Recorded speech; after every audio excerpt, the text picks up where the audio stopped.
Phone பண்ணாலும் சுவிட்ச் ஆஃப்னு வருது. எங்க போனா என்ன ஆனான்னு எதுவுமே தெரியல. எனக்கும் தெரியல சீனு. அவன் வேற ஃப்ரெண்ட்ஸ் வீட்டுக்கு போயிருப்பான்னு நினைக்கிறேன். இவங்க அவனை தேடி தான் வந்திருக்காங்களா? ஆமா துளசி, எக்ஸாம் வரப்போதில்ல, அதான் அவனை பார்த்து கோயில் பிரசாதம் கொடுத்துட்டு போலான்னு வந்திருக்காங்க. ரூம்ல சிவா இல்லைன்னதும் இங்க காலேஜில் தான் இருப்பான்னு நான் தான் இவங்களை கூட்டிட்டு வந்தேன். ஆனா இங்க வந்து பார்த்தா இங்கேயும் காணோம். அவன் இங்க தான் போயிருப்பான். சீனு, என்னப்பா இதெல்லாம்? ஒண்ணு அவன் ரூம்ல இருக்கணும், இல்லைன்னா காலேஜ்ல இருக்கணும். ரெண்டு இடத்துல இல்லைன்னா நான் என்ன நினைக்கிறது? ஒருவேளை தெரிஞ்சவங்க வீட்டுக்கு போயிருப்பானா? இல்லம்மா, நான் ஃபோன் பண்ணி கேட்டேன், யாருமே பார்க்கலன்றாங்க. என்னப்பா இது? அப்பனா அவன் எங்க தான் போயிருப்பான்? ராத்திரி முழுக்க ரூமுக்கு வராம உனக்கு தகவல் சொல்லாம எனக்கு என்னமோ பயமா இருக்குப்பா. மா பயப்படாதீங்கம்மா, அவன் எங்கேயும் போயிருக்க மாட்டான். இங்க உங்க சொந்தக்காரங்க யாராவது இருக்காங்களா? இல்லப்பா, படிக்க வந்த இடத்துல நீங்க தானே அவனுக்கு சொந்தம். உங்களை நம்பி தானே அவனை விட்டுட்டு போயிருக்கேன். இப்ப நீங்களும் இல்லைன்னா நான் எங்க பார்த்து தேடுவேன்? ஐயோ கடவுளே, அவனுக்கு என்னாச்சுன்னு தெரியலையே. ஒருவேளை உடம்பு சரியில்லாம எங்கேயாச்சும் படுத்திருக்கானா? ஏன்பா, இங்க பக்கத்துல ஏதாவது ஹாஸ்பிட்டல்ல விசாரிக்கலாமா? இல்லம்மா, அப்படிலாம் ஒன்றும் ஆயிருக்காதுமா. ஹாஸ்பிட்டல் இருந்தானா இந்நேரம் அவங்களே ஃபோன் பண்ணியிருப்பாங்கம்மா. இல்லப்பா, நீ எதுக்கும் கேட்டு பாருப்பா. இங்க ஏகப்பட்ட வண்டிங்க வந்துட்டு போயிட்டு இருக்கு. அவனுக்கு ஏதாவது அடிபட்டிருந்தா ஐயோ நினைக்கவே பதறுதே. அழாதீங்கம்மா, அவனுக்கு ஒன்றும் ஆயிருக்காதுமா. சினு, அவன் எங்க இருக்கான்னு பாருப்பா. சரி. எனக்கு பயத்துல கை கால்லாம் நடுக்குதுப்பா. எனக்கு இருக்கிற ஒரே தைரியம் என் புள்ள மட்டும்தான்ப்பா. அவனுக்கு ஏதாவது ஒண்ணு ஆச்சுன்னா என்னால தாங்க முடியாதுப்பா. மா அழாதீங்கம்மா, அவன் நல்லபடியா வந்துருவாம்மா, தைரியமா இருங்க. துளசி, நேற்று நைட்டு யாரையோ பார்க்க போறேன்னு போனான். அதுக்கப்புறம் நீங்க அவனை பாத்தீங்களா? இல்ல சீனு, அவனை குரூப் ஸ்டடியில பார்த்ததோட சரி, அதுக்கப்புறம் பார்க்கவே இல்ல. ஆனா அவன் எங்க தான்?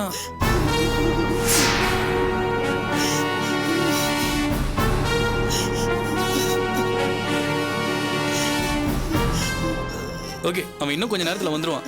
எப்படியும் கிளாஸை மிஸ் பண்ண மாட்டான். அம்மா நீங்க எதுக்கும் கவலைப்படாதீங்க, சிவா கண்டிப்பா வந்துருவான். நான் உங்களை ஆட்டோல எழுதி அனுப்புறேன், நீங்க ரூம்ல இருங்க. காலேஜ் முடிஞ்சதும் நானே அவனை கூட்டிட்டு வரேன். வாங்கம்மா.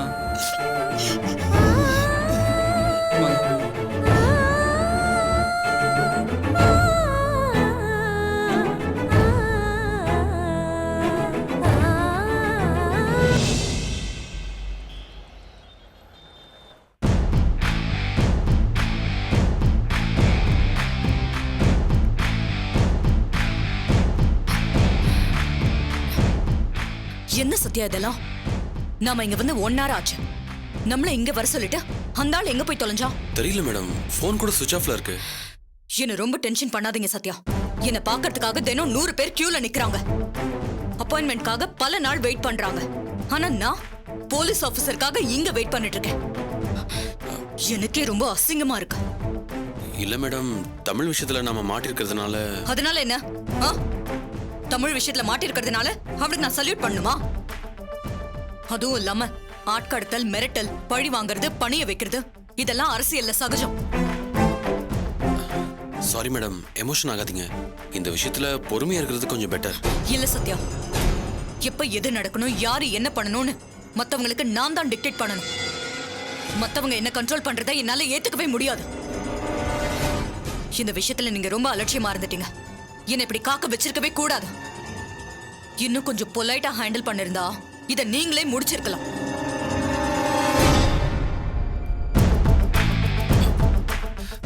ஹே சத்யா. நிதிஷ், நிதிஷ் நீ எப்படி இங்க? அதோட பிசினஸ் ஒருத்தர் மீட் பண்ணலான்னு வந்தேன். அது இருக்கட்டும், தமிழ் வந்தாரா? இல்ல நிதிஷ், தமிழ் கெஸ்ட் ஹவுஸ்ல இருக்காரு. அவரை உன்னால பார்க்க முடியாது. ப்ளீஸ் சத்யா, பிரச்சனை முடிஞ்சிருச்சுல, இன்னும் ஏன் உங்க கெஸ்ட் ஹவுஸ்ல வச்சிருக்கீங்க அவரை? எனக்கு அவரை பார்க்கணும். இல்ல நிதிஷ், இப்போ அவரை பார்க்க முடியாது. நீ பிசினஸ் விஷயமா தானே வந்திருக்க, முதல்ல அதை பாரு. சத்யா, நீங்க ரொம்ப ஓவரா பண்ணிட்டு இருக்கீங்க. தமிழை நான் பார்க்கறதுல உங்களுக்கு என்ன பிரச்சனை? ஏன் விட மாட்டீங்க? எனக்கு அவரை பார்க்கணும். உங்க பிசினஸ் கார்டு கொடுங்க, நான் போய் பார்த்துக்கிறேன். என்ன கலாட்டா பண்றியா? நீ எதுக்காக தமிழை பார்க்கணும்? தமிழ் பத்திரமா எங்க கஸ்டடியில் இருக்கிறதா துளசி கிட்ட சொல்லியாச்சு. அவர் பேசுறத வீடியோ எடுத்தும் அனுப்பியாச்சு. அவங்களும் கன்வின்ஸ் ஆகி மேடத்தோட பேசிட்டாங்க. ஓகே சத்யா, நானும் அவரை பார்க்கறேன். இல்ல நிதிஷ், இந்த விஷயத்தை இதோட விட்டுரு. தமிழை எப்ப அனுப்பணும்னு எங்களுக்கு தெரியும். இல்ல நீங்க ஏதோ தப்பான ரூட்ல போயிட்டு இருக்கீங்க. உங்களை துளசி வேணா நம்பலாம், ஆனா நான் நம்ப மாட்டேன். உங்ககிட்ட எனக்கு என்ன பேச்சு? நான் மேடம் கிட்ட பேசிக்கிறேன். ஹேய் நிதிஷ், ப்ளீஸ் மேடம், என்ன தமிழை பார்க்க அலோவ் பண்ணுங்க. வேண்டாம் நிதிஷ், மேடத்தை டிஸ்டர்ப் பண்ணாத. அவங்களே டென்ஷன்ல இருக்காங்க. நானும் டென்ஷன் தான் இருக்கேன். பிரச்சனை முடிஞ்ச பிறகும் தமிழ் எதுக்கு உங்க கஸ்டடியில் வச்சிருக்கீங்க? அவரை என்னோட அனுப்பி வைங்க, நான் அவரை பார்த்தே ஆகணும். அது வரைக்கும் நீங்க சொல்ற நான் நம்பவே மாட்டேன். நீ நம்பணும்னு எந்த அவசியமும் இல்ல. எல்லாத்தையும் துளசி கிட்ட பேசிட்டோம். வேணா அங்க போய் கேளு. இல்லனா நிதிஷ், அனாவசியமா பிரச்சனை பண்ணாத. நீ எங்களை கேள்வியே கேட்க கூடாது. கிளம்பு. வேணாம் சத்யா. பேசாத. தேவையில்லாம பிரச்சனை பண்ணிட்டு இருந்தா போலீஸ்க்கு ஃபோன் பண்ணுவேன். Get lost. மேடம், சார் வந்துட்டாரு. சார் எங்க போயிருந்தீங்க? மேடம் ரொம்ப நேரமா வெயிட் பண்றாங்க. ரெஸ்டாரண்ட்டுக்கு போய் பேசிக்கலாம். சத்யா, மரியாதை தமிழ் என்னோட அனுப்பிச்சு வச்சிரு, இல்ல நடக்கிறதே வேற. ஒழுங்கா போயிட்டு நிதிஷ். நான் ஃப்ரெண்டுன்னு கூட பார்க்க மாட்டேன், தொலைச்சிடுவேன். மேடம் வாங்க மேடம், போலாம்.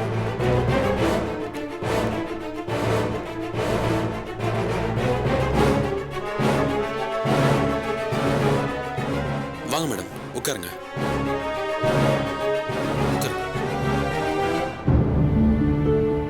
Hello madam, nice to meet you. உங்களை பார்த்ததுல ரொம்ப சந்தோஷம்.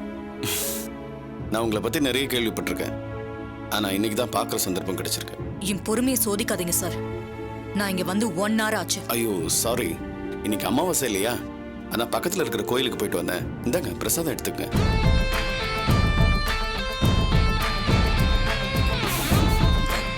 மேடம், கோயில் பிரசாதம் வேண்டாம்னு சொல்லக்கூடாது.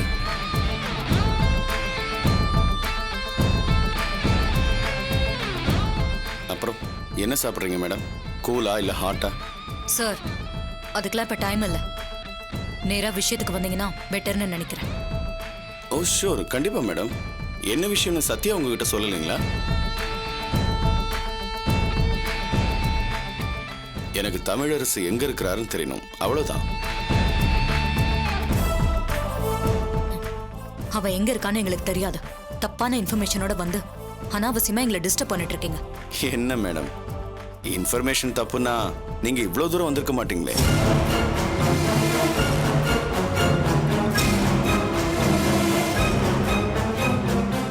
தமிழை வச்சு நீங்க என்ன பிசினஸ் பண்ணுனீங்க, அவரை எப்படிலாம் அபியூஸ் பண்ணீங்க, இப்ப நீங்க என்ன பண்ணிட்டு இருக்கிறீங்க, எல்லாமே எனக்கு தெரியும்.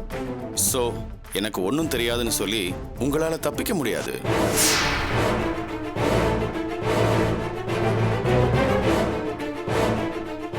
இது உங்க ஹஸ்பண்ட், ஐ மீன் மினிஸ்டர் சம்பந்தப்பட்ட விஷயம். இந்த விஷயம் வெளியே வந்தா அவருக்கு தான் ப்ராப்ளம். அவ்வளோ பெரிய ஆளை டிஸ்டர்ப் பண்ண வேண்டான்னு தான் நான் அன்அஃபிஷியலா டீல் பண்ணிட்டு இருக்கேன். இப்போவும் எனக்கு எதுவுமே தெரியாதுன்னு மெயின்டைன் பண்ணீங்கன்னா எனக்கு எந்த பிரச்சனையும் இல்லை. சென்னைக்கு போய் அஃபிஷியலா என்ன பண்ணணுமோ நான் அதை பண்ணிடுவேன்.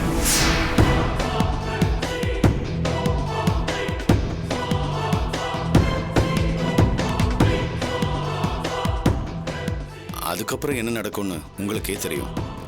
மினிஸ்டர் டிஸ்மிஸ் பண்ணிட்டாங்க, கட்சியை விட்டே தூக்கிட்டாங்க, அவர் பேரு கெட்டு போச்சுன்னு அப்பைய மேல வருத்தப்பட்டு எந்த பிரயோஜனம் இல்லை. போதும் சார். உங்களோட டிமாண்ட் என்னன்னு சொல்லுங்க. எவ்வளவு எதிர்பார்க்குறீங்க?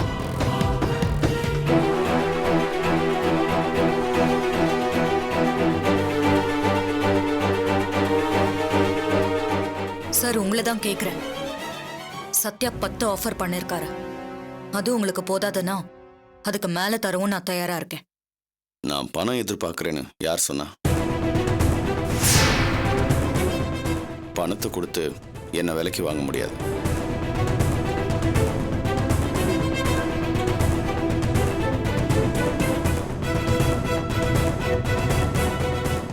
என்னுடைய டிமாண்ட் என்ன தெரியுமா? சார், உங்களோட டிமாண்ட் மினிஸ்டர் பார்க்கறதுனா சாரி, அது எங்களால் முடியாது. No no no no no, அதான் அப்பவே சொல்லிட்டீங்க. என்னோட டிமாண்டே வேற. சரி, அது என்னன்னு சொல்லுங்க. சொல்றேன் மேடம். என்னுடைய பிரதர் இன் லா மும்பையில் ஒரு மல்டி க்ரோர் கான்ட்ராக்ட் ட்ரை பண்ணிட்டு இருக்கான். பொலிட்டிக்கல் ப்ரெஷர்னால அது கிடைக்கிறது சந்தேகம்னு சொன்னான். ஆனால் கேபினட் மினிஸ்டரோட ரெக்கமெண்ட் இருந்தா அது கிடைக்கும்னு சொன்னான். இதான் உங்களோட டிமாண்டா? யா, சார்கிட்ட சொல்லி அந்த கான்ட்ராக்ட் கிடைக்க கொஞ்சம் ஏற்பாடு பண்ணீங்கன்னா. இதுதான் உங்களோட டிமாண்ட்னா முடிஞ்சதுன்னு வச்சுக்கோங்க. Thank you madam. நீங்க இவ்வளோ சீக்கிரம் இதுக்கு ஒத்துக்குவீங்கன்னு நான் எதிர்பார்க்கவே இல்லை மேடம். ஆனா நான் இதையெல்லாம் எதிர்பார்த்து தான் வந்தேன். நீங்க கேட்டது நடக்கும். இனிமே தமிழரசு விஷயத்துல அனாவசியமா தலையிடாதீங்க. ஓகே மேடம், ஆனா எனக்கு தமிழரசு பார்க்கணுமே. அதான் டீல் முடிஞ்சிடுச்சுல்ல, திரும்பவும் எதுக்கு அந்த பேச்சு எடுக்கிறீங்க? நான் தமிழரசை பார்க்கணும்னு சொல்றதே உங்களுடைய நல்லதுக்காகத்தான். உட்காருங்க.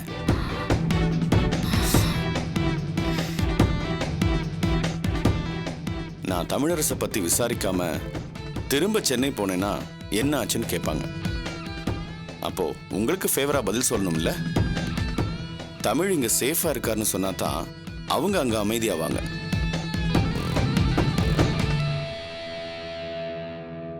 நான் அவங்க கூட கேஷுவலா பேசுற மாதிரி, காஃபி சாப்பிட்ற மாதிரி ஒரு வீடியோ எடுத்து அவங்ககிட்ட காமிச்சிட்டேன்னா அவங்க ரிலாக்ஸ் ஆயிடுவாங்க. உங்க மேலேயும் அவங்களுக்கு நம்பிக்கை வந்துடும். நாங்க ஏற்கனவே அப்படியெல்லாம் வீடியோ எடுத்து அனுப்பியிருக்கோம். அது போதாது சத்யா. நான் அவங்க அனுப்பின ஆள், அதுவும் போலீஸ் ஆஃபீஸர். தமிழை நான் பார்த்தேன். அவர் நல்லா இருக்காரு, என் கூட நல்லா ஜாலியா பேசிட்டு இருந்தாரு. நாங்க 2 பேரும் சேர்ந்து காஃபி சாப்பிட்டோம்னு சொன்னா அவங்க ரொம்ப நம்புவாங்க. அதுக்கப்புறம் உங்களையும் தொந்தரவு பண்ண மாட்டாங்க. மேடம், எனக்காக நீங்க பெரிய லெவல்ல ஃபேவர் பண்ண போறீங்க. அதுக்காக இதை நன்றியா பண்ணலான்னு பார்க்குறேன். தமிழோட நான் சேர்ந்திருக்கிற மாதிரி ஜஸ்ட் ஒரு வீடியோ போதும். அதுக்கப்புறம் எவ்வளோ நாள் வேணாலும் தமிழ் உங்க கஸ்டடியில் வச்சுக்கலாம். உங்க இஷ்டத்துக்கு ஆட்டியும் வைக்கலாம்.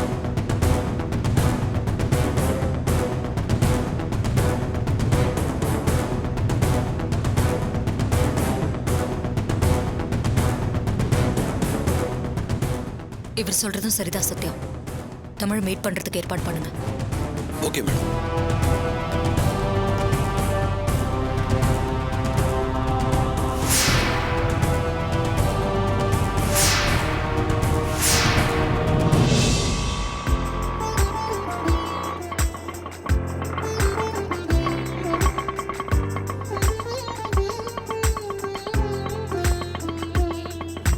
இந்தப்பா.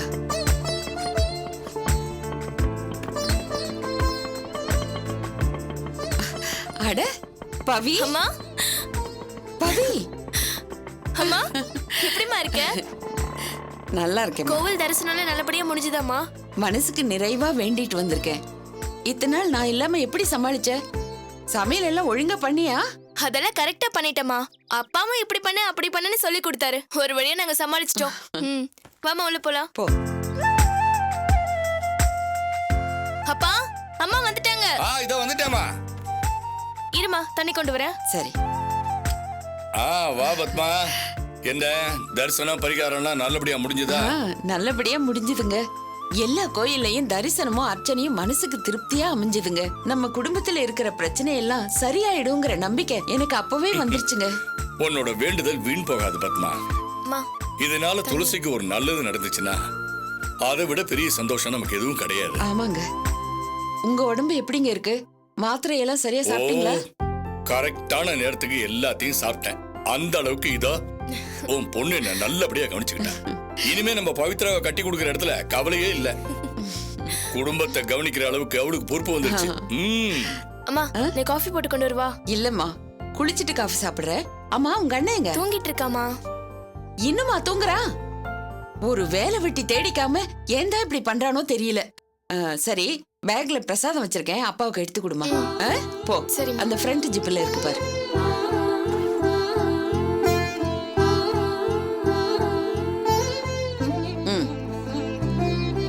அப்பா, எடுத்துக்கோங்க.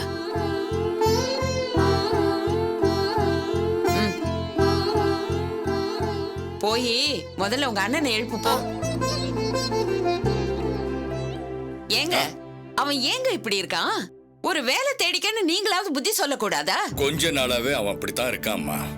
யாருக்கிட்டையும் சரியா பேசுறது இல்ல, சரியான நேரத்துக்கு சாப்பிடுறது இல்ல. எப்ப பார்த்தாலுமே எதையோ பறி கொடுத்தவன் மாதிரியே தான் இருக்கான். அட்லீஸ்ட் வேலைக்கு போனாலாவது கல்யாணியை மறந்துட்டு அதுலயாவது கவனமா இருப்பான்னு பார்த்தா அதுக்கும் முயற்சி பண்ற மாதிரி தெரியல. அவன் என்ன சின்ன குழந்தையா? அவனுக்கு அடிச்சு புத்தி சொல்றதுக்கு என்ன பண்றதுன்னே புரியல. அம்மா நீ கோயிலுக்கு போன அப்புறம் அண்ணன் என்ன பவித்ரா,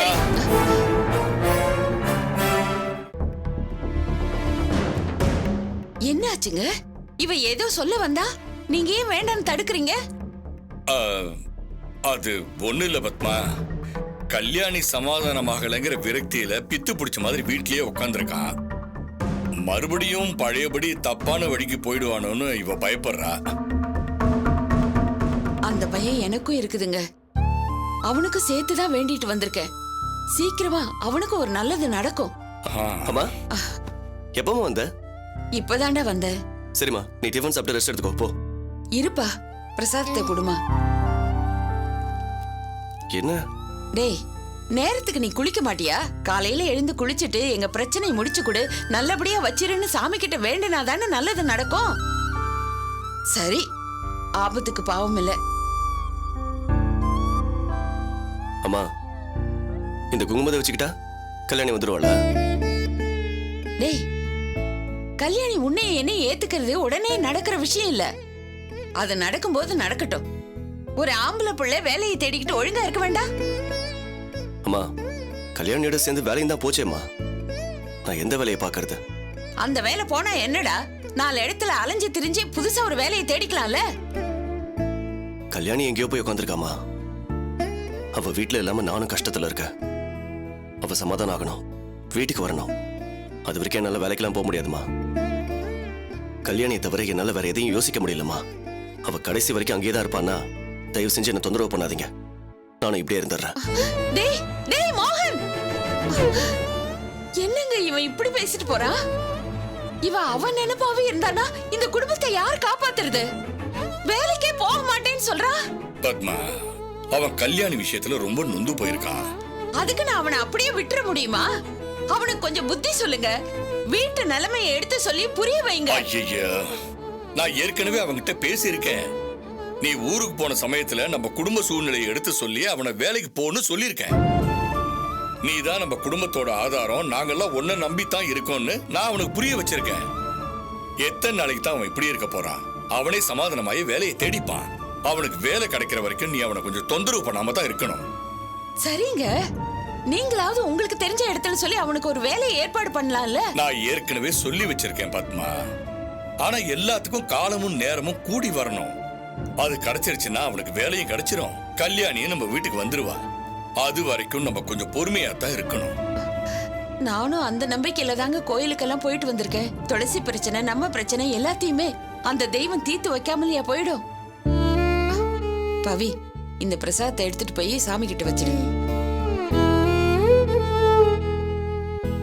ஏங்க, எனக்கு ஒரு யோசனை தோணுது.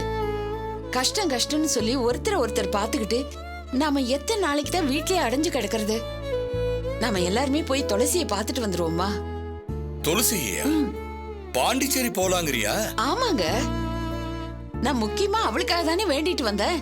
நாம அங்க போனோம்னா அவளுக்கு பிரசாதம் கொடுத்த மாதிரியே இருக்கும், அவளை பார்த்த மாதிரியே இருக்கும். படிக்கிறதுக்காக அவளை பாண்டிச்சேரிக்கு அனுப்பியிருக்கோம். ஆனா ஒரு நாள் கூட நான் அவளை போய் பார்த்ததே இல்ல. நம்ம எல்லாரையும் பார்த்தா அவளுக்கும் ஆறுதலா இருக்கும், நமக்கும் கொஞ்சம் தெம்பா இருக்கும். போயிட்டு வரலாங்க. நல்ல யோசனை தான். உனக்கு வசதிப்பட்டா நாளைக்கே போய் பார்த்துட்டு வந்துடலாமே. சரிங்க, மோகன் கிட்டயும் ஒரு வார்த்தை சொல்லிடுங்க. சரி.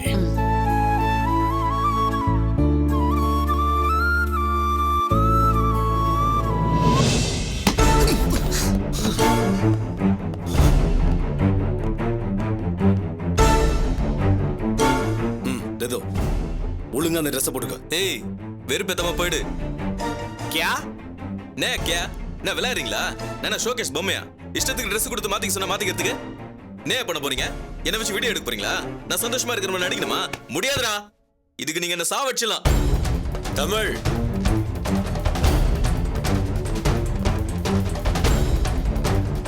என்ன ட்ரெஸ்ஸை போட்டுக்க மாட்டியா? அவன் போட்டுப்பான், நீங்களாம் வெளில போங்க.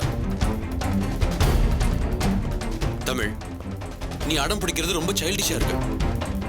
பிரச்சனை அப்புறம் பாத்துக்கலாம். நீ முதல்ல ட்ரெஸ் மாத்து. அதுக்கு முன்னாடி இவரை உனக்கு இன்ட்ரோடியூஸ் பண்றேன். சென்னையில இருந்து வந்திருக்காரு. Police officer. உன்னை பார்க்க தான் வந்திருக்காரு. ஏதோ உன்னோட பேசணுமா? இவரை நாங்க வர வைக்கல, உங்க வீட்டு ஆளுங்க தான் அனுப்பியிருக்காங்க. உன்கிட்ட விசாரணை பண்ணி உன்னை காப்பாத்த வந்திருக்காரு. என்ன தமிழ், சந்தேகமா இருக்கா? நீ அவர்கிட்ட பேசி பாரு, நம்பிக்கை தர்ற மாதிரி பேசுவாரு. புது எனர்ஜி வந்த மாதிரி இருக்கும். ஓகே, பேசு.